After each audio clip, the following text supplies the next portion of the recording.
Buenas tardes, les damos la bienvenida al Centro de Estudios de Hermenéutica de la Universidad de San Martín. Les agradecemos ya, en primer lugar, que nos acompañen en esta actividad, en este ciclo que Livio Gratón organiza, propone y coordina. Les queremos también contar que la grabación, es decir, esta presentación que vamos a tener hoy, este encuentro, como escucharon recién, va a ser grabada y pueden, cuando quieran, ir a nuestra página, que ahora se las ponemos en el chat, y volver a mirar el encuentro, volver a escucharlo y compartirlo también con quien quieran. Un agradecimiento a todas y a todos, un agradecimiento a Cristina Cambiaggio por estar acá con nosotros, y por supuesto al doctor Barotto, un agradecimiento enorme también. Livio, te paso entonces la palabra. Bueno, muchas gracias, Laura, muchas gracias al Instituto de Hermenéutica por dar el lugar para esta serie de charlas, y la de hoy en particular. Muchas gracias, por supuesto, a Cristina Cambiaggio, al doctor Barotto y a todos los asistentes. Voy a hacer una descripción muy breve del ciclo de charlas, dado que esta es la primera. Es una idea que surgió del director del instituto, el doctor Carlos Ruta. Me dijo un día que él tenía esa inquietud tal vez de compartir con gente que fuera de otro palo, digamos, las diferentes visiones de la vida, que a lo mejor uno, al ser de otro ámbito, no tiene esa percepción, o hay facetas diferentes. Entonces, bueno, el primer objetivo fue conseguir al doctor Barotto. Dijimos, bueno, si conseguimos al doctor Barotto, ya el ciclo, ya podemos decir, Barotto dijo que sí, y entonces, digamos, podemos ir consiguiendo otras personas para participar. Así que eso es absolutamente informal. Se trata de acomodar a lo que le sea cómodo al invitado. Entonces, si alguno decide hacer una presentación de algún tipo, la hace. Si no, es más bien una charla, como si fuera una charla de café, donde se pueden compartir algunas facetas de la visión o de la vida o de la personalidad, en principio desde la vocación. Después, bueno, irá para donde vaya la conversación. No voy a hablar mucho del doctor Barotto cuanto a su biografía. La pueden encontrar en el instituto donde está anunciado esta charla. Sí, yo quiero decir que esta es, digamos, una charla, y por lo tanto uno da también sus opiniones personales. Creo, y muchos comparten esto, que es la figura más importante del desarrollo tecnológico argentino de las últimas décadas. Cada uno verá cuántas décadas hacia atrás lo extiende. Para mí, perfectamente está al nivel de lo que podrían ser Sabio, Mosconi, por nombrar dos ejemplos, en el sentido de personas que primero tienen una visión muy clara de algunas cosas, de importancia para una nación, para el desarrollo de una sociedad, lo cual ya en sí es notorio, pero mucho más notorio es la capacidad de transmitir esa visión a toda la sociedad, y en este caso incluso hacerlo política de Estado, lo cual es algo muy, muy particular y muy difícil de conseguir. Y a eso hay que sumarle, después de hacerlo una política de Estado, que se perdura en el tiempo, tal vez después el doctor nos contará algunos detalles de cómo esto se dio, conseguir implementaciones específicas, resultados muy grandes, icónicos, y que, a mi criterio, no solo dan un beneficio particular, ¿no?, a la sociedad, en forma material, en forma de bienestar, sino que nos aporta el sentirnos mejor como argentinos, ¿no es cierto? Así como uno dice, qué bueno que Fangio es argentino, o que Vilas fue argentino, o que Nahuel Huapi está en la Argentina, o lo que uno quiera, el hecho de tener INVAP, el hecho de tener una misión como el SAC de Aquarius, los SAOCOM más recientes, a uno le da más orgullo de lo que es, de formar parte de eso.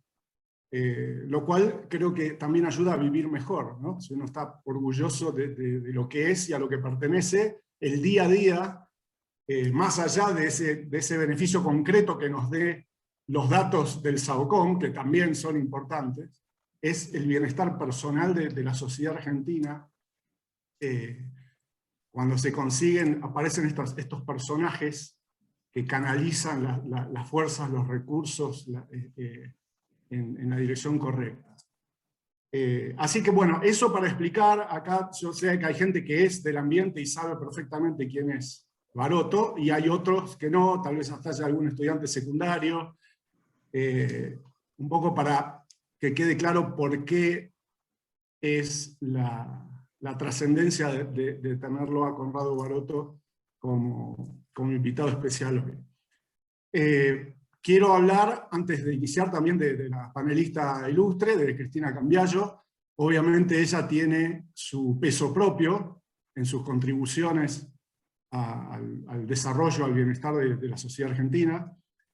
Como la biografía de ella no está puesta en el evento, voy a hablar un poquito más, ¿sí? Mencionar sobre algunas cosas. Fue subsecretaria de Evaluación Institucional de la Secretaría de Articulación Científico-Tecnológica del Ministerio de Ciencia, Tecnología e Innovación Productiva, fue miembro del directorio de la CONAE, de ahí es que trabajó en una forma muy concreta con el doctor Baroto para conseguir muchos de los objetivos que se lograron. También fue del Consejo de Administración de la Fundación Argentina de Nanotecnología, gerente del Centro Atómico Constituyentes de la CENEA, investigadora de la CENEA y miembro de la carrera de investigador del CONICET, y actualmente integra el colegiado directivo de la Asociación Argentina para el Progreso de las Ciencias. Todo eso justifica su participación en este panel o en cualquier otro, pero creo que la razón principal por la que está acá es, y esto lo sé porque los he escuchado a los dos independientemente hablar del otro, por el profundo respeto que se tienen entre sí Cristina y el doctor Baroto, y eso tal vez ayude a que salga un poco más de lo que el doctor tenga para compartir con nosotros. Así que bueno, yo iniciaría la discusión o la conversación con la definición de tecnología.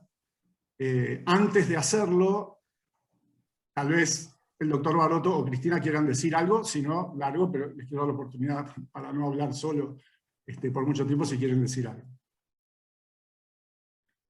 Quisiera agregar algo a lo que dijiste sobre Cristina. Digamos, no es, en lo que hace la parte espacial, trabajó con nosotros antes de estar todavía en CONAE, porque cuando era gerente en Constituyentes, digamos, tomó la gerencia y la involucró de lleno en algunos de los aspectos más importantes del desarrollo espacial que estábamos haciendo, en particular en lo que es toda la parte de energía solar, con el desarrollo de los paneles solares, y las antenas, las famosas antenas de los sabocones, como ejemplo nomás, ¿no? Lo cual implicó para ella una decisión muy importante, porque no sé cuán fácil le habrá sido mostrar dentro del ámbito de la CONEA que estaban metiéndose en el espacio. Pero eso me gustaría que ella lo contestara. Bueno, antes que nada, quiero decir que menos mal que soy vieja, porque si no, si fuera más joven, recibir tantos elogios y seguramente la mayor parte de ellos inmerecidos, haría que yo me pusiera insoportablemente vanidosa. Nadie me podría bancar, como dicen ahora, Así que como soy vieja, por suerte no corro ese peligro. Me pongo ahora muy orgullosa y después apago esto y ya está. No estoy en ningún otro puesto, pero es así. Creo que es un poco exagerado, pero es verdad que uno siempre trató de hacer desde cada lugar que le tocó estar, trató de hacer algo, y creo que siempre tuve admiración, a pesar de que de repente peleábamos y discutíamos con Conrado Baroto, pero eso forma parte justamente del respeto. Uno respeta a alguien con quien puede intercambiar ideas, no a alguien a quien tiene que obedecer ciegamente. A ese le tiene miedo, no es que le tenga respeto. Así que, bueno, solamente quería decir eso.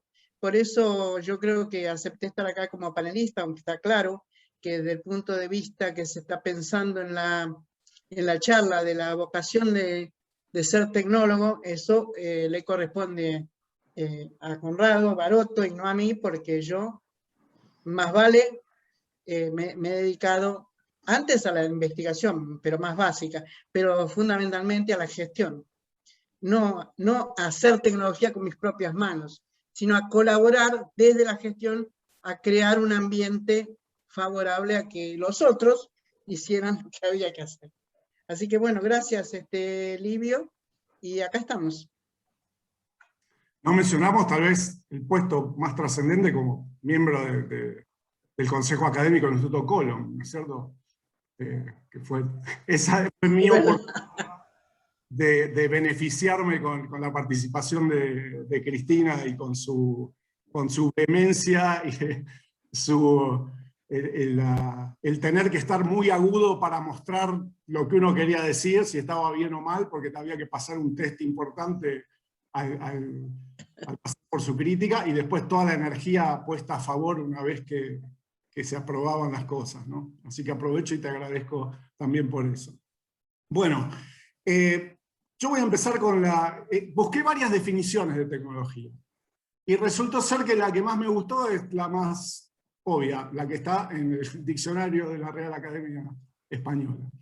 Así que la voy a leer. Dice: conjunto de teorías y de técnicas que permiten el aprovechamiento práctico del conocimiento científico. Y hay otras tres, pero esta es la primera y la que me resultó, la que más me llamó la atención, la que más me gustó. Entonces, partiendo de eso, quería preguntarle al doctor Baroto si él tiene algo que comentar sobre esa definición, decirlo, si él se considera un tecnólogo, más allá de que aceptó hacer la charla desde esa visión, pero obviamente el doctor Baroto, como mucha otra gente, tiene distintos aportes. Es un físico, es un tecnólogo, es un líder de personas, es un jefe de proyectos. Así que, ¿qué le parece esa definición? Si usted se considera un tecnólogo, y de ser así, ¿cuándo se dio cuenta que era un tecnólogo? Que tenía para hacer un aporte importante a la humanidad, si se quiere, desde esa vocación. Livio, la pregunta es más compleja que la respuesta. La respuesta es que no sé mucho de cómo contestarte a la pregunta. Así que empecemos por ahí. Esta charla tengo entendido que tiene como objetivo primario es cómo uno ve el futuro desde el punto de vista de un tecnólogo. Entonces, parto de la base que vos supusiste que yo soy un tecnólogo y que se aplica la definición que acaba de dar. Así que vamos a dejarlo así. En cuanto a cuándo me di cuenta o no me di cuenta, yo no sé si una persona se da cuenta de esas cosas. Una persona puede en un día determinado decir, bueno, ahora yo dejo de ser una cosa y soy tecnólogo. Yo creo que la vida los lleva. Y normalmente te lleva por inquietudes que por ahí no tienen nada que ver con el objetivo en sí. digamos, la vida a mí me dio una oportunidad que nunca voy a negar. Y es, vine a la Argentina, o sea, no soy nacido en la Argentina, vine a la Argentina siendo pequeño, tenía 9 años. Pero vine a un país realmente que para mí era el paraíso. Como lo definí en mi tesis, cuando dediqué la tesis, dije a mis padres, hay un país extraordinario, mis padres por traerme a vivir en él. Entonces eso ya de por sí me condicionaba. Para mí la Argentina era un país extraordinario, lo fuera o no lo fuera, tenía que ser extraordinario. Que no sé si esto muestra algo de la personalidad, o sea, no podía ser que no fuera extraordinario. Entonces, ese país extraordinario me dio un montón de oportunidades. Y creo que entre las oportunidades que me dio fue que un día pude ver cómo eran cosas aquí, cómo eran las cosas en otros lugares. Pude pensar un poco qué podíamos hacer aquí y se me empezaron a ocurrir ideas. Ideas que fueron creciendo, porque digamos, entre el programa de investigación aplicada del Centro Atómico Bariloche a INVA como empresa, no es que fue un día para otro, que uno nace, se despierta, y no, son cosas que uno se va dando cuenta de que cosas como vienen la mano, y bueno, y siempre teniendo en cuenta la sociedad de ese momento. ¿Y por qué digo esto de siempre teniendo en cuenta la sociedad de ese momento? Porque para mí, si hoy tuviera que decirte qué va a pasar en el futuro y cuál es mi visión del futuro, aceptando tu definición de tecnólogo, y te diría, y tal vez ya mi edad no me dé para hacer esa visión. Yo hace muy poco leí un libro de 2 chicos que se llaman de apellido Salvato, que pensaba que me iba a hacer una panzada de referencias a Italia. Resulta que lo único que los tipos hacen son referencias a los gallegos. Porque tienen 2 abuelos gallegos y al parecer el Salvato le viene de algún otro abuelo que estaba allá en la Argentina y que bueno, que no, por alguna razón, mamaron mucho de los gallegos más que de los italianos. Estos chicos, cuando uno lee ese libro, es como si fuera un mundo que nada tiene que ver con el que yo veía cuando tenía la edad de ellos. Entonces, cuando uno mira eso y dice, estos chicos, estamos hablando de chicos que no sé, uno tendrá 20 y algo y otro un poquito más, no sé si llegan a los 26, 27 años. Creo que uno apenas pasa de los 21 años. Y dicen cosas que por supuesto son muy serias, pero hay un aspecto terriblemente importante que a mí me llamó la atención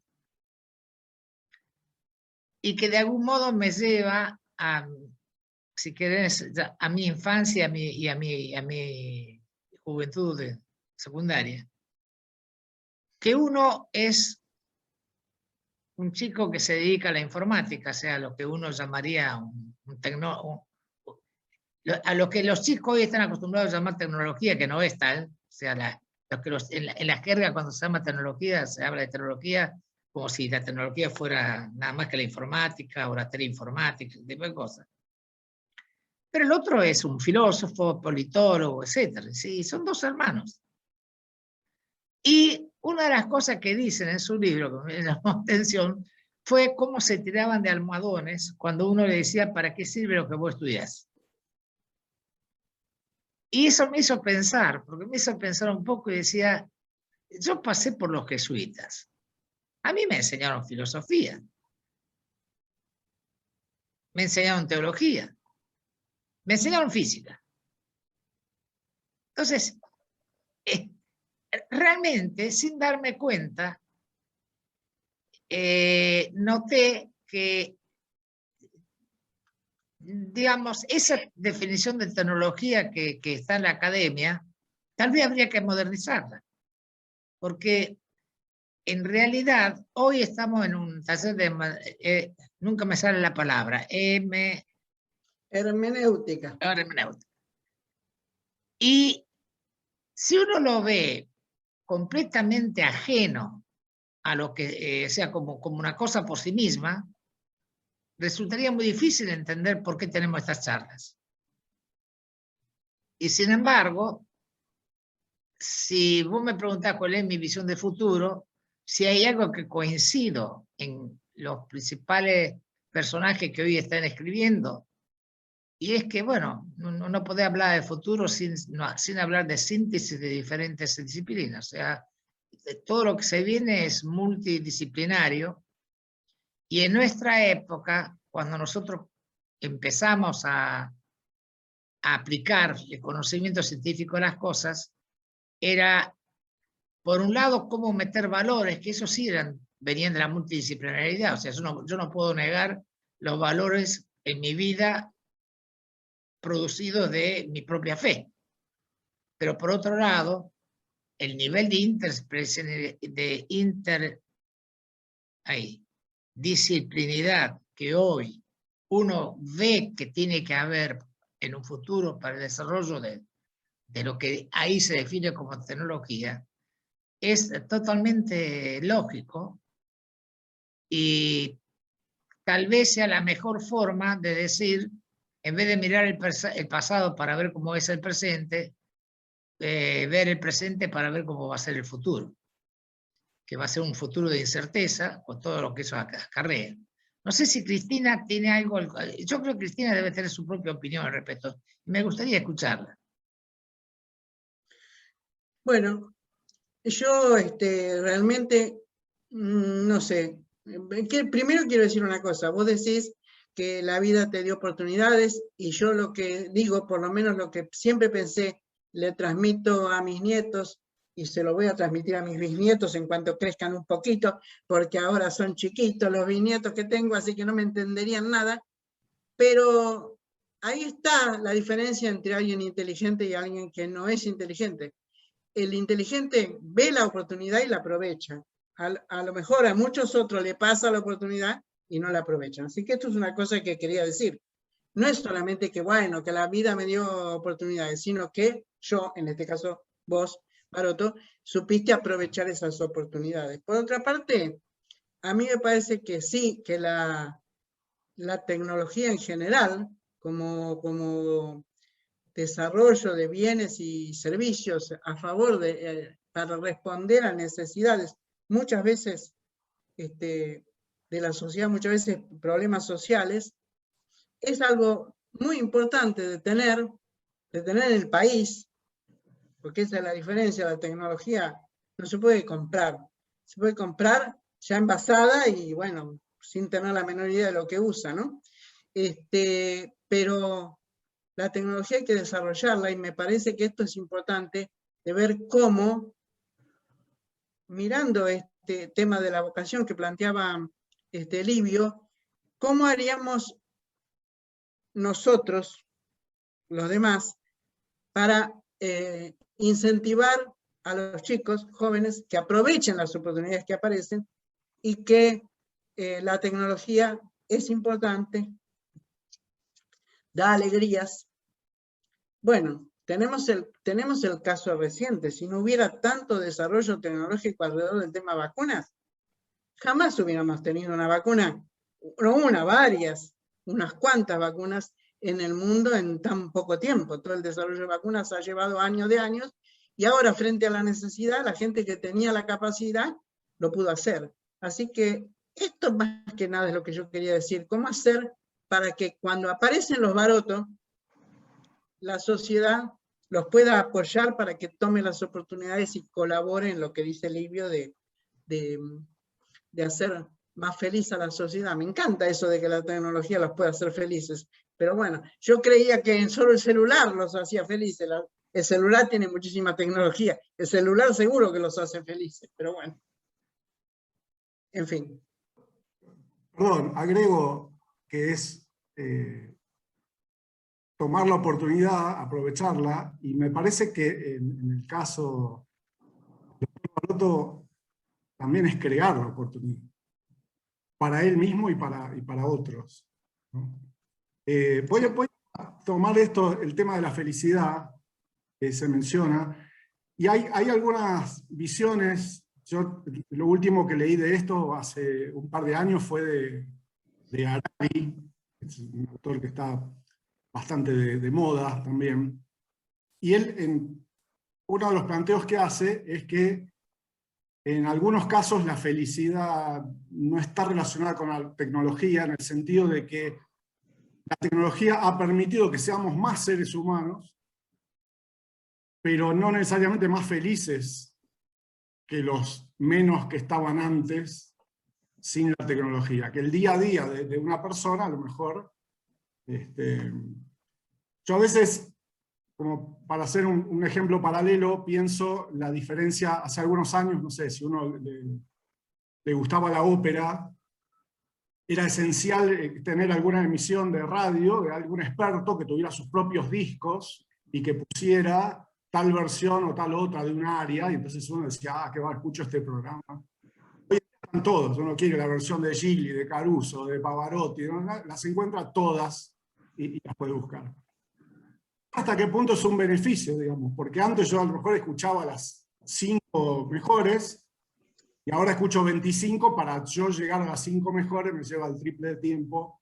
Por dar un ejemplo estúpido de algo que es un aparente bienestar que a lo mejor no es así. Entonces, bueno, quería saber si el doctor y Cristina, si tenían alguna visión de eso, algún comentario, tal vez no, y pasamos a otro tema, de si es así, como se expresó al principio, de la tecnología como algo que trae felicidad. También diste el ejemplo del celular, que a lo mejor da la impresión que no tiene una connotación del todo positivo el comentario, ¿no? Pero bueno, no sé si tiene algún comentario, alguna reflexión respecto a esto. Livio, yo quisiera hacer un comentario muy cortito a raíz de un chat que acabo de leer. Cuando dije me dieron todas las oportunidades, por supuesto, la respuesta a ese chat es haber conocido a Gaviola, haber trabajado con Gaviola, haber sido discípulo de Gaviola, de Balseiro, haberlo conocido a Castro Madero, a Emma Pérez Ferreira, a Sábato, al Loco Kitter, o sea, por favor, Plasek, o sea, esas son oportunidades para mí. Por eso le digo, si uno se pone a hablar de cuáles fueron todas las oportunidades, bueno, nos pasamos acá la charla hablando de oportunidades. Las definí en oportunidades, porque todos tuvieron algo que ver en la vida o sea, yo creo que nadie construye si no es agarrando la pared de uno, el edificio, perdón, que construyeron algunos antes, y uno sube arriba. Lo que pasa es que, bueno, los arquitectos también van cambiando los diseños. Entonces, es probable que aprovechando lo anterior uno pueda seguir para adelante con otra cosa nueva. O sea, la gran diferencia entre la arquitectura griega y la romana, más que nada, yo lo atribuyo al uso de la puzolánica. Muchos lo atribuyen al arco. Sí, es cierto, puede ser. Pero el uso de la puzolánica hizo que realmente se desparramara toda una forma de encarar un arte, si querés llamar, que al fin y al cabo la arquitectura es un arte, por un hecho de tipo tecnológico, pero dudo que los romanos hubieran podido avanzar mucho si no hubieran tenido a los griegos que le habían enseñado a calcular las cosas antes. Entonces, volviendo al tema perdón, quise aclarar eso porque no quisiera que quede como que uno nació de un reposo, digamos, ¿no? O sea, por eso dije, la Argentina me dio todas las oportunidades.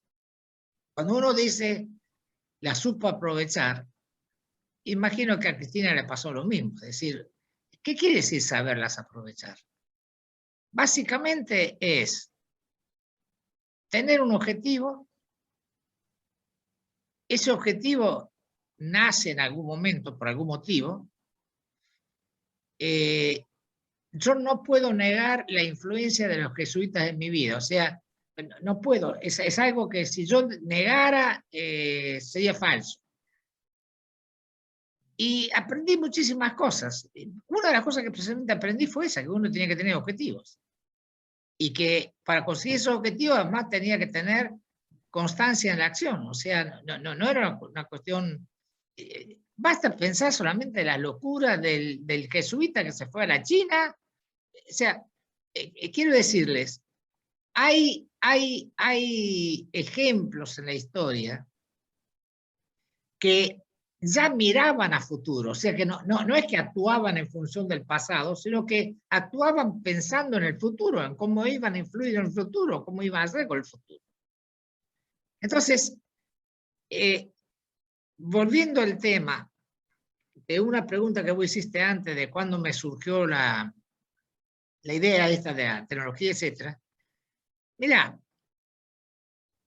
si yo ahora te digo cómo yo definía el proceso que iba de investigación básica, aplicada, desarrollo de tecnología y producción de bienes o servicios hace 40 años, que debe haber escrito míos por ahí, y hoy lo tuviera que volver a escribir, digo, no es así, ya hoy cambió completamente eso.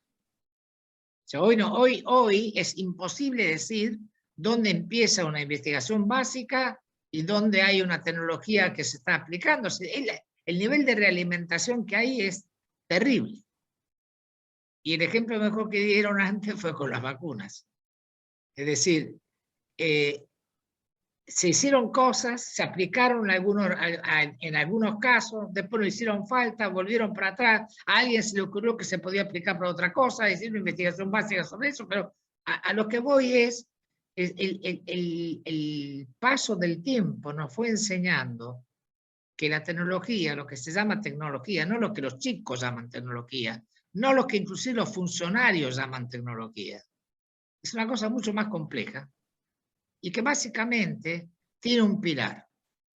Y ese pilar es el que sí me preocupa, que es la educación. Entonces, si yo digo, bueno, ¿cuál es la visión del mundo que se viene desde un tecnólogo?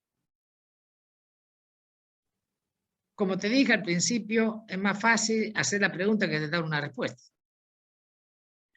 Porque la visión que yo tengo del mundo que se viene es un mundo de incertidumbre. O sea, nadie puede negar que la única certidumbre que yo tengo está basada en mi fe. Yo eso no lo puedo negar. Entonces, digamos, si alguien me dice, bueno, una cosa clásica, ¿no?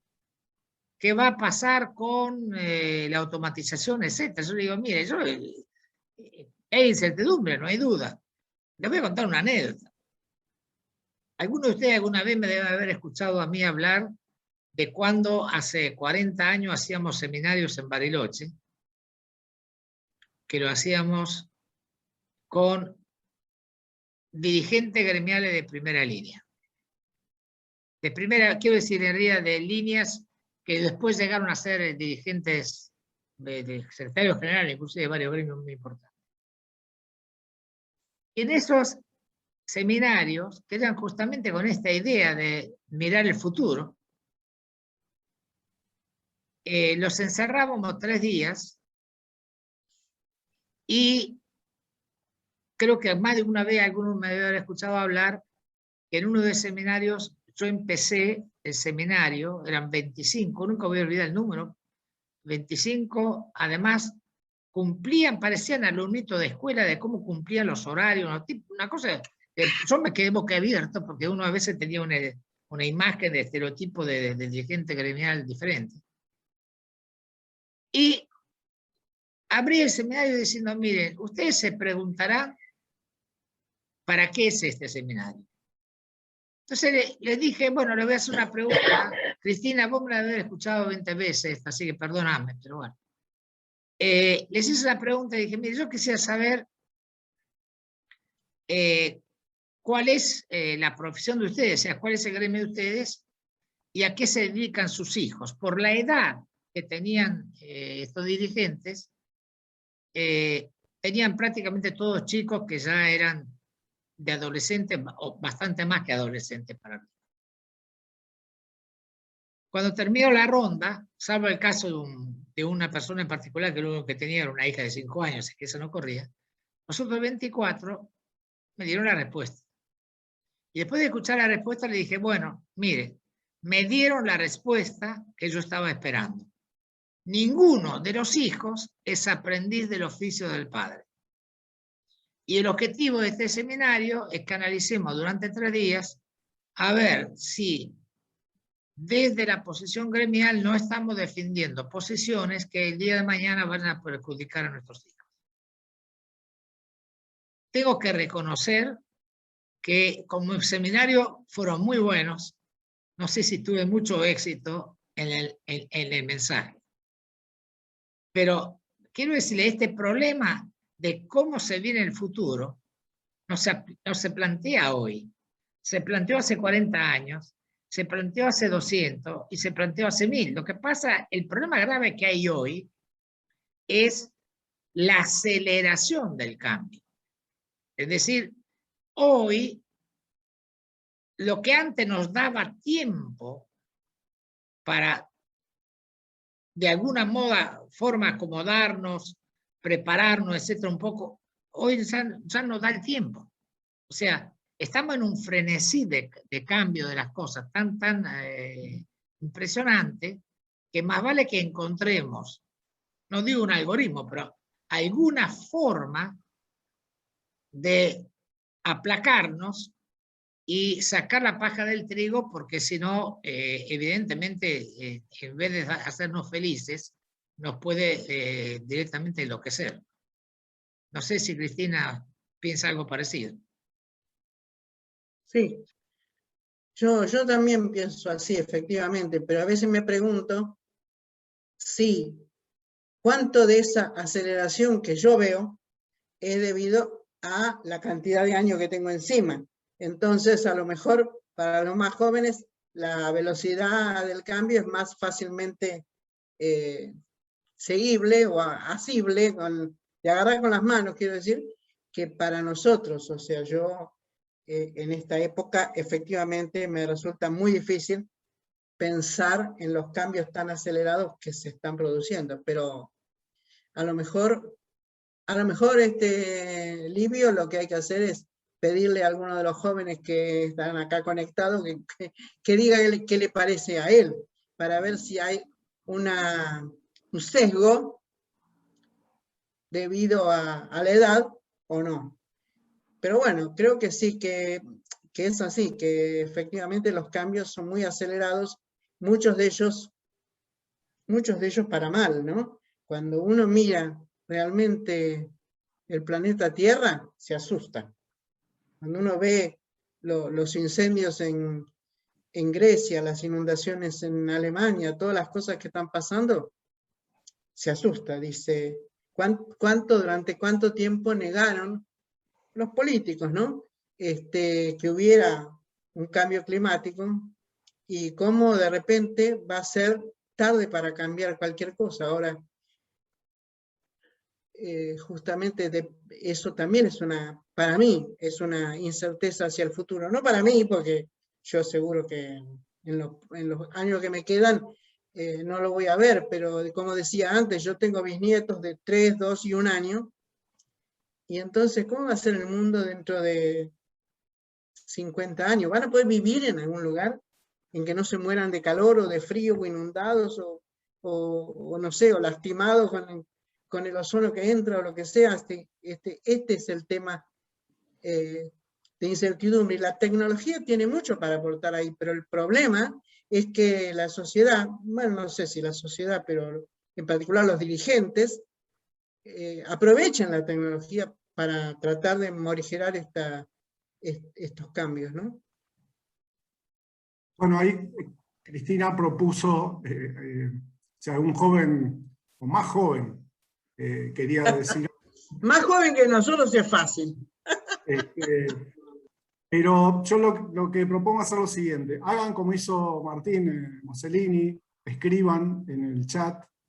Pueden escribir la pregunta o pueden escribir, quiero hacer una pregunta. Y entonces se va estableciendo un orden para al final, cuando se hagan las preguntas, hacerlo. O a lo mejor, como pasó con el doctor Baroto, que la leyó y le surgió responderla ahí directamente, se puede hacer así. Quería dar la oportunidad a Carlos Ruta, que vi que hace rato largo que entró, si quería decir algo, o si no, lo vi que estaba, no sé si... Sí, estoy acá. Bueno, Buenas tardes, disculpen, tuve un inconveniente y llegué un poquito tarde. Bueno, en primer lugar es un gusto tenerlo al doctor Baroto y a Cristina aquí con nosotros. Yo lo que se me ocurre preguntarle a ambos es respecto de la vocación, cualquiera sea ella, ¿no? La vocación tecnológica, en este caso, en medio de un mundo y de un futuro que parece incierto, y siempre la vida para los hombres ha tenido mucho de incertidumbre, ¿no? No sé si para otras épocas más antiguas había quizá también muchas incertidumbres que hoy para nosotros están resueltas, pero ¿qué es lo firme, lo inamovible, en lo que se funda esa vocación, es decir, ese deseo de conocimiento y de transformación de la sociedad? ¿Qué es lo que les ha permitido tener algo sólido, algo sobre lo cual pararse, afirmarse, y persistir, y continuar, y no arredrarse ante las dificultades, los problemas, los cambios de escenario, que de alguna forma es lo que constituye la vocación, ¿no? Es también la vocación, creo que no, una cosa es el talento y otra es la vocación. A veces pienso que para que haya una vocación es necesario una voluntad de persistencia, de dedicación, de entrega, de convicción acerca de lo que ese talento puede en nosotros, para nosotros mismos y para los demás. Cristina, ¿querés contestar vos? No, dale.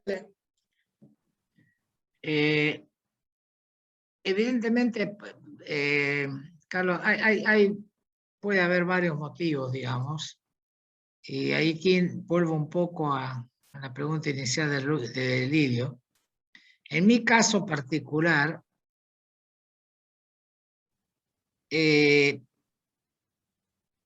lo que quería era que ese conjunto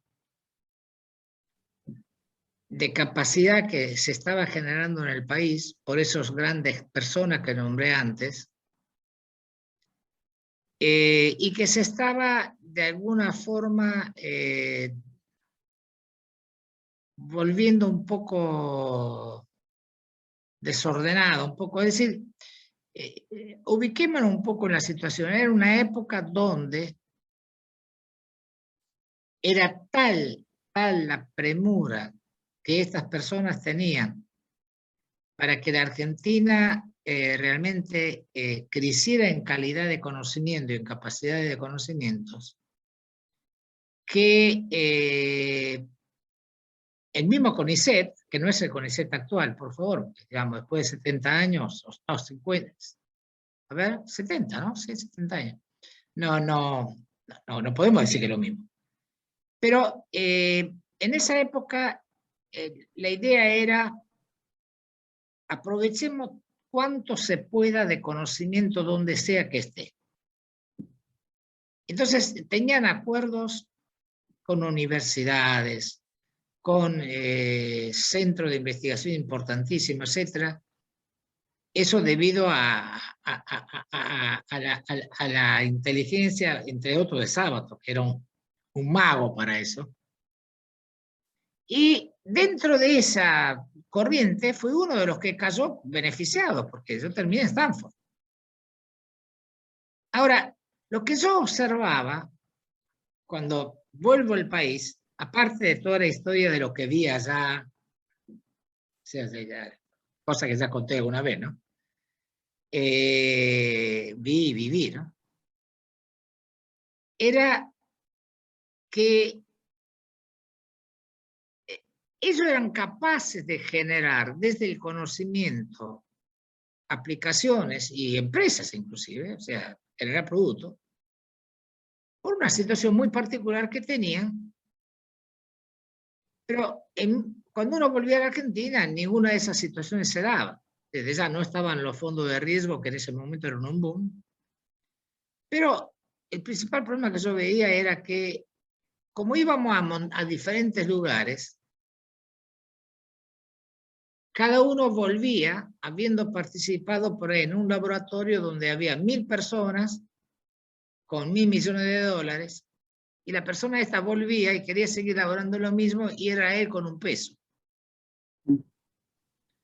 Entonces, ahí fue cuando, digamos, de alguna forma se armó ese grupito donde le dije claramente, bueno, lo que quiero es que se hagan cosas, que lo que nosotros aprendemos y enseñamos sirvan para hacer cosas.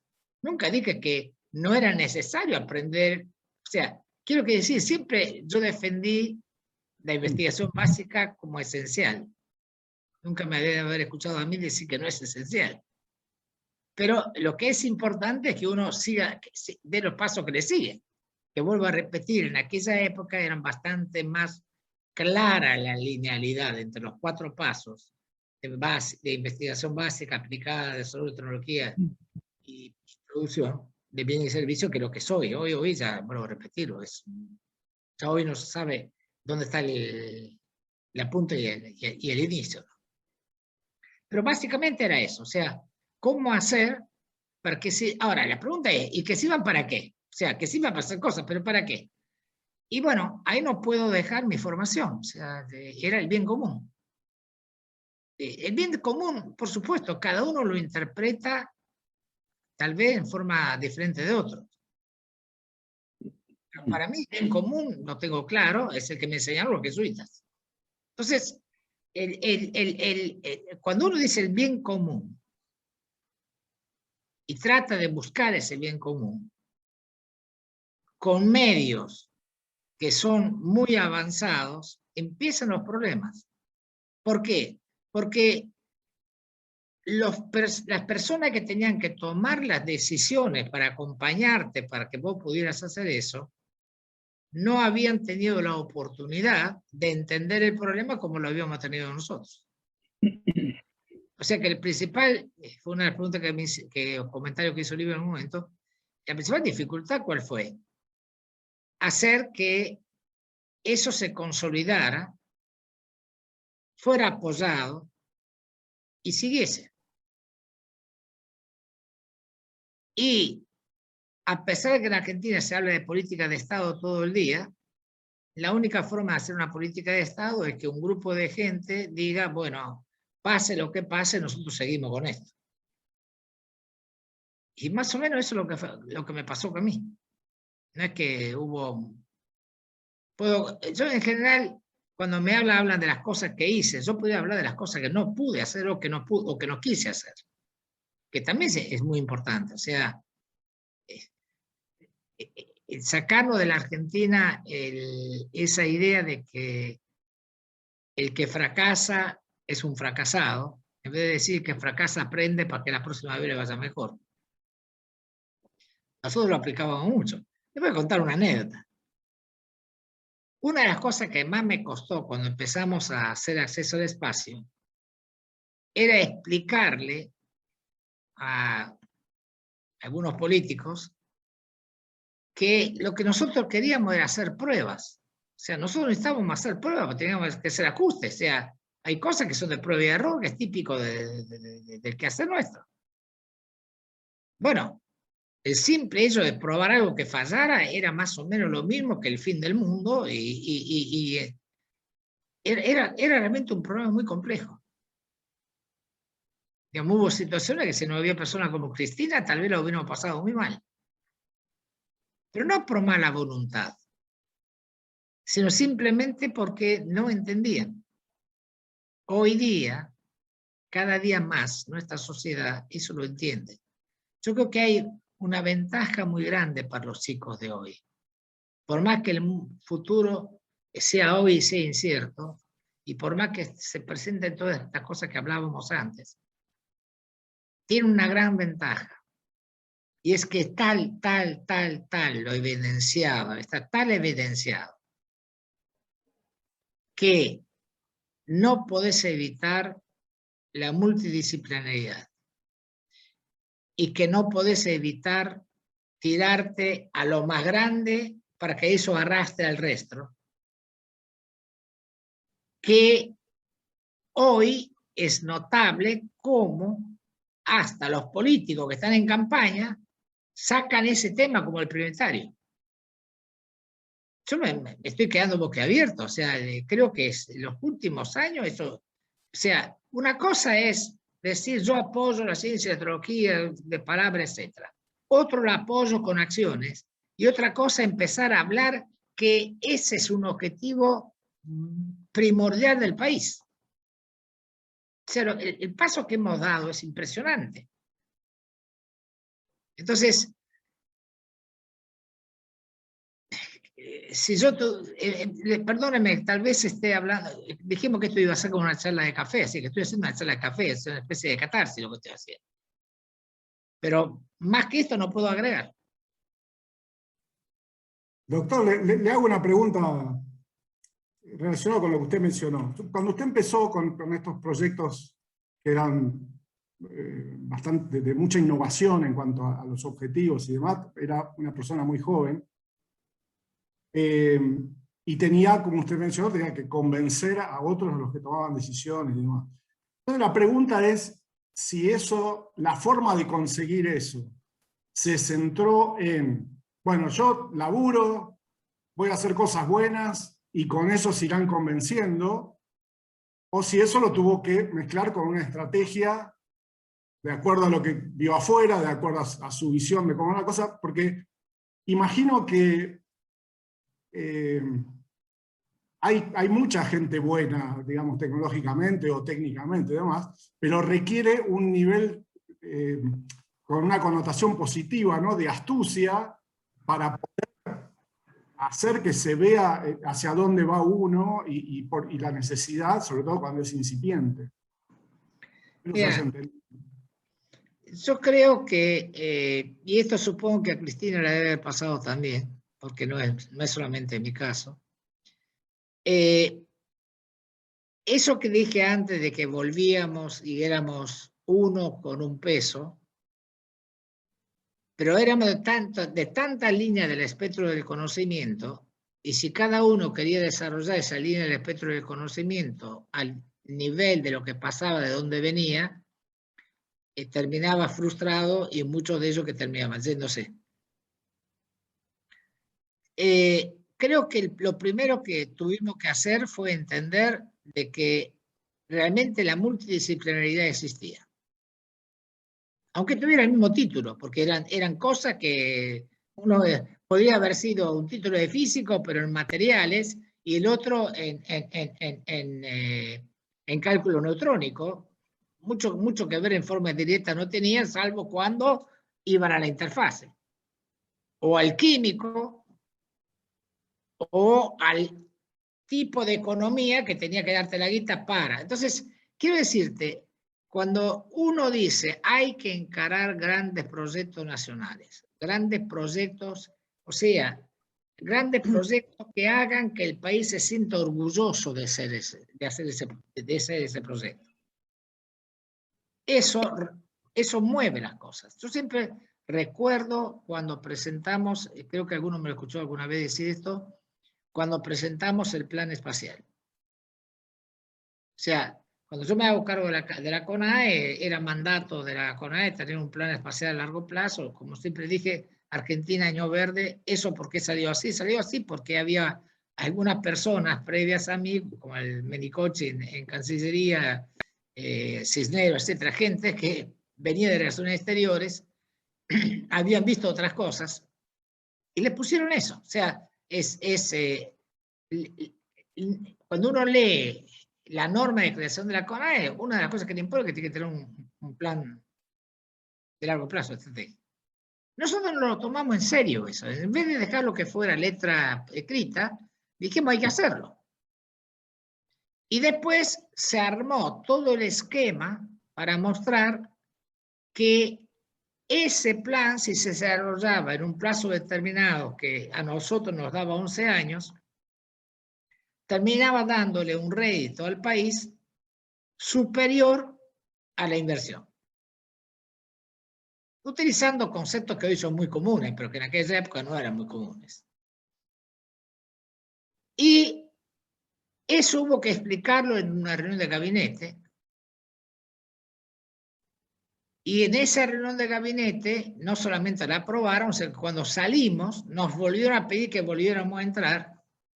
Y el que se deshizo en elogios del Plan Espacial Nacional es una de las personas que muchos de los chicos que hoy son más jóvenes no se lo pueden imaginar, porque lo que deben de haber escuchado de esa persona es todo otra cosa. Y me refiero a Cavallo. Es decir, el que realmente compró y apoyó el plan espacial inicialmente, pero con todo, fue Cavallo. El mismo Cavallo que había mandado a los científicos a lavar los platos. Cristina creo que tiene su propia teoría al respecto. A mí me gustaría escucharla. Bueno, varias cosas se me van ocurriendo a medida que los oigo, ¿no? Por ejemplo, cuando le escuchaba a Carlos, creo que la vocación, el llevar adelante una vocación tiene también un problema de, no un problema, un condimento de personalidad. Hay que ser muy perseverante, uno lo diría más finamente, o muy terco en realidad, uno lo diría más coloquialmente, para seguir insistiendo. Y además hay que estar absolutamente convencido. Yo creo que eso es el mérito de Baroto. Cuando uno está absolutamente convencido de que lo que está haciendo está bien y es para bien, entonces logra convencer a otro. Cuando uno lo hace más o menos, porque le parece que más o menos, me acuerdo, voy a contar una anécdota, como hace Baroto, voy a contar una anécdota yo, de cuando estaba colaborando en el proyecto OYE, que es un proyecto muy grande de estudio de rayos cósmicos de muy alta energía en Mendoza, en Malargüe. Yo tenía que convencer a alguien que era el dueño de un campito, que nos dejara poner un aparato ahí para medir, que no le iba a pasar nada, que no le iba a matar los cabritos ni nada, no se iba a incendiar todo, que no pasaba nada, era poner los cositos ahí para poder medir. Y bueno, yo estaba absolutamente convencida y entonces creo que por eso hablé con tanto convencimiento que el hombre, un hombre de campo sencillo, me miró y me dijo, basta doctora, dígame dónde tengo que firmar. O sea, yo no quería más entender, quería sumarse a este empuje. Este es un tema, ¿no? Pero efectivamente hay hay un cambio muy importante, como dice Baroto también, esto de que comprender que el fracasar y montarse sobre ese fracaso para continuar tratando de atrapar el objetivo. La sociedad de ahora creo que está más acostumbrada, y vuelvo al tema del celular, pero bueno, quiero decir, cuando cualquiera de nosotros, yo por ejemplo, quiero usar una aplicación y quiero entender bien todo, y los chicos más jóvenes no entienden bien todo, prueban y dicen, no, así no es, no, por acá no, van por allá, pum, pum, y finalmente encuentran el caminito. La juventud me parece, pero sigo sin escuchar a los jóvenes, hablo desde lo que yo conozco, me parece que están más acostumbrados, han aceptado más esta idea de que el que se equivoca o el que fracasa no es un fracasado. Hizo un traspié y tiene que seguir. Pero es muy importante, me parece a mí, que que todos desde su lugar, cada uno desde su lugar, trate de convencer a los dirigentes, como dije antes, porque está bien, hay gente con vocaciones, pero si uno no crea la oportunidad, posiblemente se terminen desperdiciados o yéndose del país o haciendo otra cosa. Y es lo mismo con respecto a las cosas transdisciplinarias o interdisciplinarias o multidisciplinarias, que no sé muy bien, pero hay tres cosas distintas. Una cosa es la interdisciplina, la otra cosa es la intradisciplina, la otra cosa es la multidisciplina, pero me parece a mí que lo importante es poner una mesa y decir, muchachos, siéntense, vamos a discutir. En esa mesa estará el físico, el químico, el ingeniero, el sociólogo, etcétera, el filósofo. Y recuerdo que desde la Asociación Argentina para el Progreso de las Ciencias, que es donde estoy ahora, en esta última etapa, tratando de hacer algo, una institución sin fines de lucro, que ya no es un organismo de ejecución, ni de promoción, ni de creación de políticas. Recuerdo que hicimos varias jornadas abiertas. Ahora, obviamente la pandemia nos impidió hacerlo, pero hicimos una vez donde yo me quedé fascinada de ver cómo un historiador discutía, en el buen sentido de la palabra, intercambiaba ideas con el biólogo que había estado exponiendo antes. Realmente el estar juntos, sentados, escuchándose, fue de una riqueza increíble. Y bueno, esto me parece que es el tema, ¿no? También, o sea, el generar los lugares, las oportunidades y los espacios para que la gente pueda desarrollarse en ese sentido. No sé si era lo mismo que preguntabas vos, Franco, pero como esto es una charla de café... digamos que aportaste bastante. ¿Puedo hablar, Livio? Cuando Cristina mencionó lo de la convicción y demás, me acuerdo una vez estando en el Centro Espacial Teófilo Tabanera en Córdoba, vino una visita de un centroamericano que tenía algún cargo jerárquico, y lo subí, hay una altura desde donde se ve todo el centro. Y entonces, bueno, yo lo llevé y le mostré las antenas, ¿no? La planta piloto de producción de propelentes, el banco de ensayo. Y esta persona me dice, yo estuve acá hace, no sé, X años, y estuve con Baroto acá. Y Baroto me decía, y ahí voy a poner esto, y allá voy a poner lo otro. Y yo decía, este está totalmente loco. Me decía, ¿no? Le salió a contarme eso, me decía, acá está esto construido, está esto puesto allá. Estaba maravillado. Bueno, no sé si Carlos quiere decir algo antes de que abramos a las preguntas, porque ya son las 7:07, así que, Carlos, decilo, o preguntado, decir lo que quieras decir, después, por si quedaron, hay una pregunta pendiente, y tal vez haya más. Quería hacer un comentario y pregunta, digamos. En primer lugar, ambos pertenecen a una tradición científica de la Argentina, Cristina y el doctor Baroto, pertenecen a una tradición científica en Argentina que podría uno de alguna forma sintetizarla en la CONEA, que para mí tiene dos virtudes, entre tantas otras, dos virtudes fundamentales, que fue una institución con hombres y mujeres que apostaron, idearon, crearon, apostaron y realizaron grandes proyectos. Y en segundo lugar, que más allá de las idas y vueltas, más allá de las diversas condiciones y situaciones, ocasiones y cambios en el país, lograron fundar una tradición y lograron encadenarse, hermanarse generaciones y generaciones en continuación de esas ideas, sin que necesariamente cuando viene un nuevo grupo quiere empezar antes de Noé, digamos, antes del diluvio, crear todo de nuevo, hacer todo de nuevo, reinventarlo todo. Y en ese sentido, la pregunta que quiero hacerles a ambos es, ustedes han hablado de grandes proyectos, de gran vocación, de persistencia. ¿Eso habla o solo lo puede hacer, tal como ustedes lo han comentado, una persona, un hombre, una mujer, con grandeza de espíritu, con grandeza de alma? Y de alguna forma uno tiene en nuestra imagen que lo contrario de eso es la mediocridad, el mediocre o la mediocre. Querría preguntarles a ambos cómo definirían la mediocridad en tanto aquello que más retrasa y obstaculiza la posibilidad de realizar grandes proyectos, la posibilidad de darle un futuro al país y a la gente.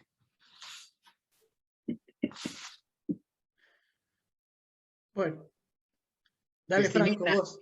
No, dale vos, porque la última parte de la pregunta, la verdad que me pareció un poco confusa para mí, o sea, no la entendí. Así que si vos la contestás, después me agarro de ahí. No sé, es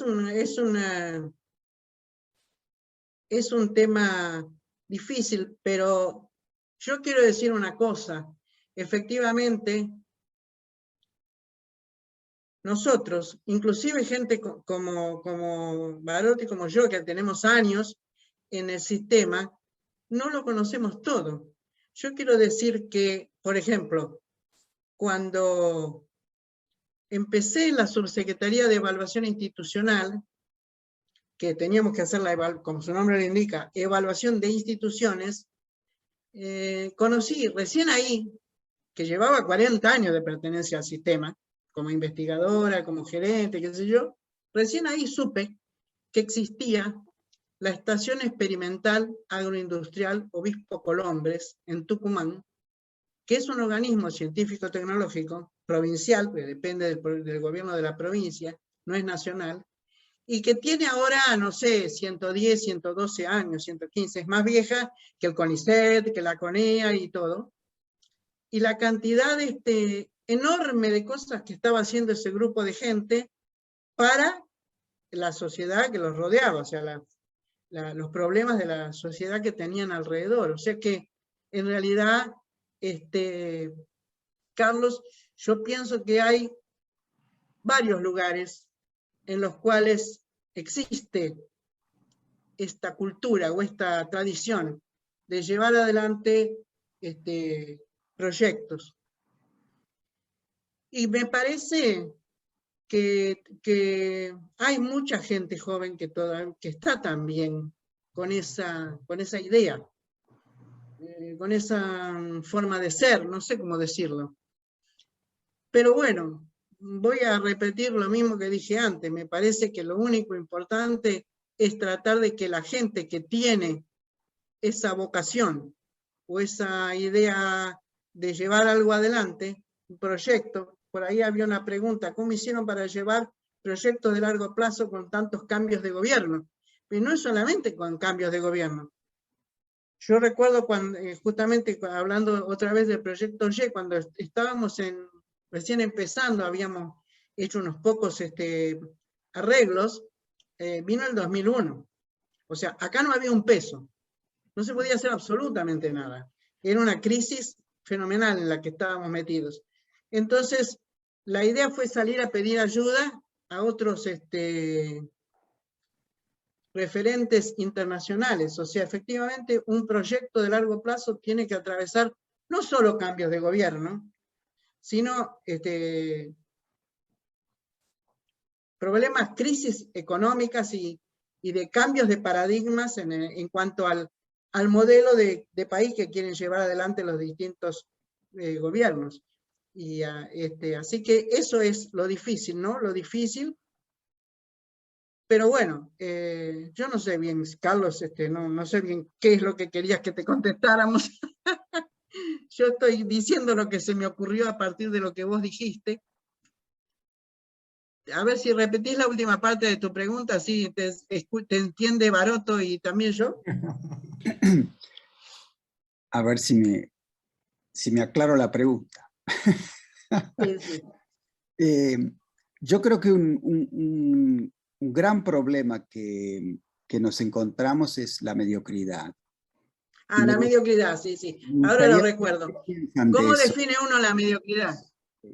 Sí. Justamente si estamos hablando de investigación básica, por ejemplo, un grupo de investigación básica necesita el talento excepcional que conduce ese grupo y que tiene la idea y qué sé yo, pero también necesita que se sienta, pone el traste en la silla y hace el trabajo duro persistentemente, aburrido y qué sé yo. O sea, muchos dirían que el jefe ese que tiene las ideas es el brillante y el otro es el mediocre. Pero yo creo que no, porque creo que cada uno cumple una parte, que todos son necesarios para llevar adelante un gran proyecto. Necesitas la persona que tiene esa visión y tiene esa cosa excepcional que sobresale y brilla por sobre todos los otros, pero también los demás.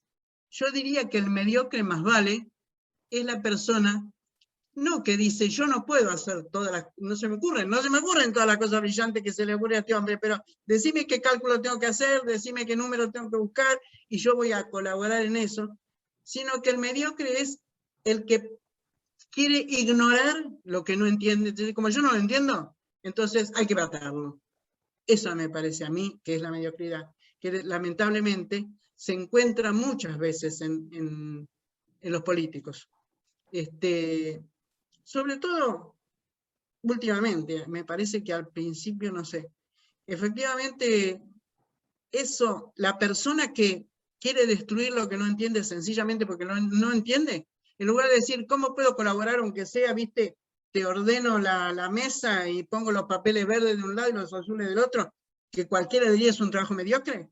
Yo creo que no, creo que la mediocridad pasa por ese otro lado, para mí.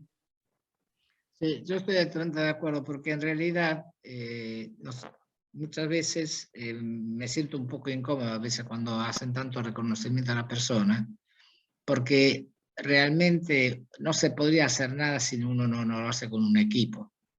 O sea, los grandes proyectos nacionales no se pueden llevar adelante. Tomemos el ejemplo del Sabocón como ejemplo, el enriquecimiento de uranio o el CARE. No se pueden llevar adelante si no hay un grupo de gente que está realmente convencida de que eso vale la pena, que vale la pena pelear por eso y que eso le va a traer un bien al país. Yo el caso extremo siempre que digo es el Saocón, es la tecnología satelital radar más avanzada del mundo, porque está en la frontera, pero la puedo aplicar a un montón de cosas. Y principalmente hoy la estamos tratando de aplicar con mucha énfasis en todo lo que son las zonas áridas y semiáridas, con la idea no solamente de ayudar a los pobladores de esas zonas, sino para ver si podemos hacer que esas zonas se vuelvan atractivas para la gente que hoy día está sin trabajo en los grandes conurbanos. O sea, es hacer más o menos lo que los israelíes hicieron sin eso, sin los satélites. Hoy tenemos una herramienta que es única. ¿Qué quiero decirle con esto? Vos necesitas ahí, desde el economista, el agrónomo, estos proyectos, estos grandes proyectos nacionales no son proyectos que empiezan y terminan, son proyectos que empiezan y se continúan. Después se continuará con el Saocón segunda generación, igual que el SIAGE segunda generación con los italianos, o sea, pero son equipos. Y en esos equipos, yo siempre digo, si yo soy un fabricante de colchones, ¿a quién necesito para que me diga si el colchón es bueno o no? Al vago que solamente quiere dormir. Porque el vago que solamente quiere dormir, me prueba el colchón, y si el tipo no puede dormir, me dice este colchón no sirve. Entonces, es muy importante saber la tarea, a todo el mundo le tocan tareas. Hay algo que Cristina dijo al comienzo, que después quedó medio cuando dijo, los chicos de ahora se acostumbran más que nosotros. En realidad, nosotros veníamos del mundo analógico y tuvimos que sufrir la transición del analógico al digital. Yo personalmente nunca lo pude lograr. En el analógico, uno, si no entendía algo, no lo hacía. Realmente no lo hacía. Yo no podía resolver una ecuación diferencial si no sabía hacer separación de variables, y para hacer separación de variables, más vale que entendiera el problema como loco, porque si no, no se podía. Y para resolverlo, después terminaba un año por ahí. Hoy día, ya hay algoritmos, hay todas cosas desarrolladas, a alguien le cae esa ecuación para hacer un cálculo, aprieta un botoncito y lo tiene. Entonces ya está acostumbrado a que eso ya viene resuelto. O sea que en este momento el mediocre, tal vez, no sé si se definiría como el tipo del colchón que quiere dormir, tal vez se defina de otra forma. Pero tampoco es un mediocre. O sea, creo que realmente el mediocre es lo que dijo Cristina al final. Es el tipo que por no poder él entender que lo que le están diciendo que quieren hacer tiene valor, en vez de darle la oportunidad de que siga, lo bombea. Creo que esa definición es la... No sé si coincidimos en eso, Cristina, pero me parece que los dos decimos lo mismo, ¿no? Sí, sí. Bueno, muchas gracias. No podría estar más de acuerdo con esa definición de mediocridad.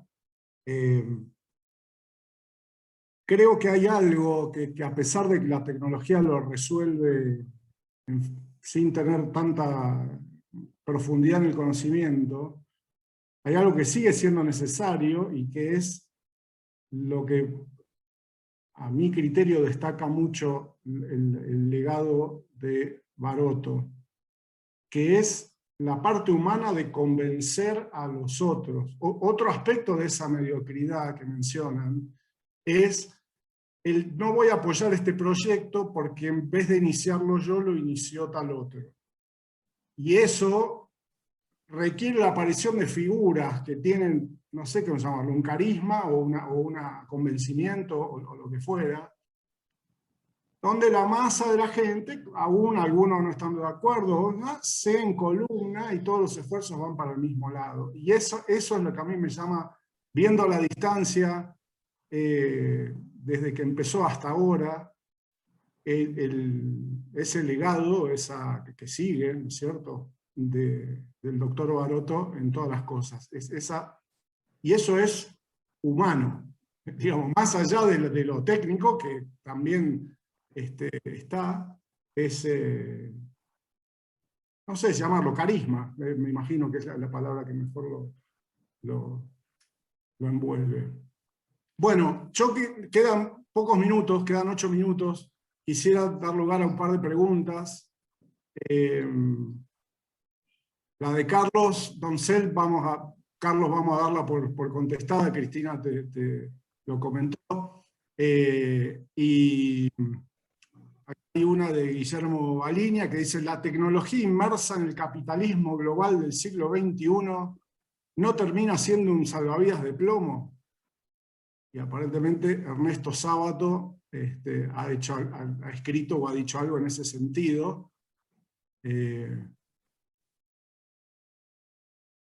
No sé si decir algo al respecto. Sí, yo no, la verdad, honestamente, no tengo presente en qué contexto dijo Sábato eso, honestamente. O sea que si ahora digo algo que contradice a Sábato, tampoco es grave, porque una cosa es lo que se pudo haber dicho, como dije, hace 50 años atrás, y lo que las cosas, el futuro es un futuro de incerteza, así que uno no puede preverlo todo.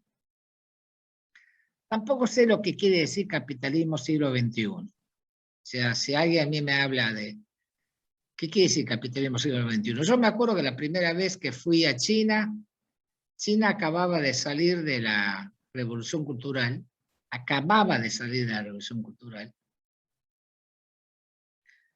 y Beijing, Shanghái, eran lo que eran. O sea, estamos hablando de estamos hablando de fines de la década de los 70, principios de la década de los 80. Donde recién empezaban los chinos a darse cuenta de que necesitaban una estabilidad jurídica, porque si había una estabilidad jurídica le iban a caer las inversiones como locos. Y como chinos que son, un día dijeron, espera un poquitito, una cosa es lo que el libro rojo de Mao, la foto de Mao en Tiananmen, y otra cosa, ¿qué podemos hacer? Que tenemos 1.200 millones de chinitos acá que no comen. Y inventaron, por supuesto, yo con el sistema político no estoy de acuerdo, o sea, que quede claro, no estoy diciendo que estoy de acuerdo con el sistema político de ellos, pero inventaron un capitalismo sui generis. Tan sui generis que posiblemente hoy las sociedades, las grandes empresas del mundo, se sientan más seguras invirtiendo en China que invirtiendo en países que se supone que son mucho más democráticos. Entonces, no sé muy bien a qué se refiere Baliña con esta expresión de sábado, pero no veo que haya una relación directa entre la inversión del capitalismo, de la tecnología y el capitalismo en el siglo XXI. No, creo que la tecnología, si no hay libertad para que la gente innove, para que la gente se meta a inventar y hacer, etcétera, no hay caso. Y lo que han sabido hacer estos tipos es decir, bueno, miren, mantengamos el título de PC y mantengamos partido único. ¿Hasta cuándo lo van a poder hacer? No lo sé, pero en el resto que se largue. Con lo cual, el problema que hay es que cuando pensamos en el capitalismo, estamos pensando en el capitalismo de Marx, del año 1848. Entonces, realmente lo digo, porque si no, no entendemos nada. O sea, hay una cosa es, cuando Marx escribió eso, lo estaba escribiendo 50 años después o 60 años después de la máquina de Watt. O sea, se había producido un despiole en el mundo de un nivel tal de que evidentemente la sociedad era un gran desastre, las injusticias estaban dadas como consecuencia tal vez ni siquiera de lo que se quería. Era una sociedad que venía con una cierta forma de ser, de golpe esos personajes empezaron a tener posibilidades de manejar las cosas de otro modo, porque tenían posibilidad de producir a lo grande, y había gente que antes laburaba en el campo y que de golpe encontraron que haciendo trabajo. O sea, quiero decirles, hay que andar con mucho cuidado. Yo no sé, yo hoy si alguien me diría, me dijera, definir lo que es capitalismo, yo no lo sé definir. Y si me dicen definir lo que es comunismo, hoy diría, y el comunismo no sé lo que es, porque el comunismo hoy, original, ¿qué es? Porque además Marx no definió el comunismo, él hablaba de un socialismo. O sea, el capitalismo en cuanto al socialismo nacionalista es un invento de Stalin, ni siquiera de Lenin. No sé, Ruta ahí me puede corregir en todo, porque yo acá toco de oído. Doctor, yo, digamos, no hay nada o hay pocas cosas que disfruto más que escucharlo usted hablar de historia, de política. He tenido oportunidad algunas veces. Lamentablemente estamos fuera de tiempo, así que me disculpo con Guillermo Baliña, que también seguramente quisiera aclarar la pregunta o retrucar o lo que fuera, pero nos quedan 2 minutos y tenemos que cerrar. Así que yo me alegro que las respuestas tanto de Cristina como de Baroto en algunas cosas se hayan disparado para otro lado, porque las respuestas resultaron siendo mucho más interesantes que lo que intentaba hacer la pregunta. Y les quiero agradecer mucho por haber posibilitado esta primera charla del ciclo de lujo. Así que bueno, le dejo la palabra a Carlos para que después se la deje a Cristina y al doctor Baroto para ya cerrar, que nos queda un minutito. No, simplemente agradecerles a ambos en nombre del pequeño centro que que me toca hoy dirigir en nombre de la universidad. Ambos fueron, en el tiempo que a mí me tocó conducir la universidad, para mí la palabra de ambos siempre fue muy importante, y en muchas ocasiones, desde que Daniel Malcolm era rector, recuerdo que nos reunimos varias veces con el doctor Barotto para consultarlo, para conversar, y bueno, Cristina, con ella hemos compartido muchos años de trabajo y aprendido muchísimo personalmente, ¿no? Pero decir esto también que creo que es importante para los jóvenes y es importante para nuestra institución, en este caso la Universidad de San Martín, que este ciclo nace de una convicción que compartimos con Livio, y es que creemos en las vocaciones, que creemos en aquellos que descubren que en sí mismo les ha sido dado el regalo, el don de un talento, y que ese talento lo pueden convertir en una vocación, es decir, una decisión intensa, vital, de llevarlo a la plenitud.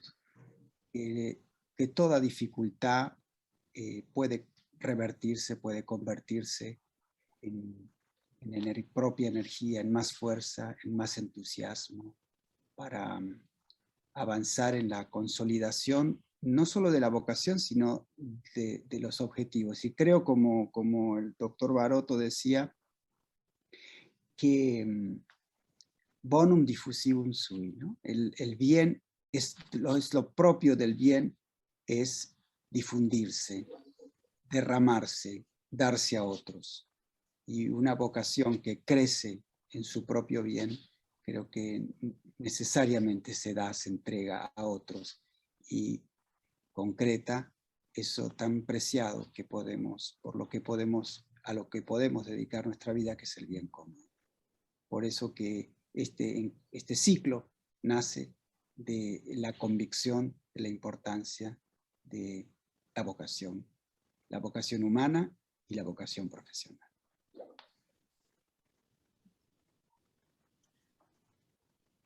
Bueno, muchas gracias por habernos invitado y haber compartido esta charla. No sé realmente cuánto fue de útil para otros, pero para mí realmente fue muy interesante, porque es un formato, no el formato, es un tema y una forma completamente distinta a las cosas más rígidas y estructuradas a las cuales uno está acostumbrado. Entonces, donde alguien va y habla, y después el otro va y habla, y por ahí discuten o hacen una pregunta y se contesta y chau.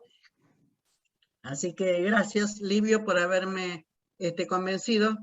O en realidad debo decir a Barotto, porque Barotto era el que quería que yo estuviera, y yo decía, ¿para qué? Si va a estar él, ¿para qué tengo que estar yo? Así que muchas gracias. Bueno, muchas gracias también de mi parte por la invitación. Seguramente este tipo de eventos que van a tocar ahora con otro tipo de puntos de vista o visiones, los van a enriquecer muchísimo. Y yo lo que celebro que la Universidad de San Martín haya tenido un filósofo de rector. Algún día voy a dar una explicación de por qué celebro eso, pero bueno, ahora me llevaría un rato y no es el momento. Pero muchísimas gracias. Muchísimas gracias a todos. Cristinita, realmente un agradecimiento muy grande, a Lidio y a todos los participantes. Y a Carlos, por supuesto. Muchísimas gracias.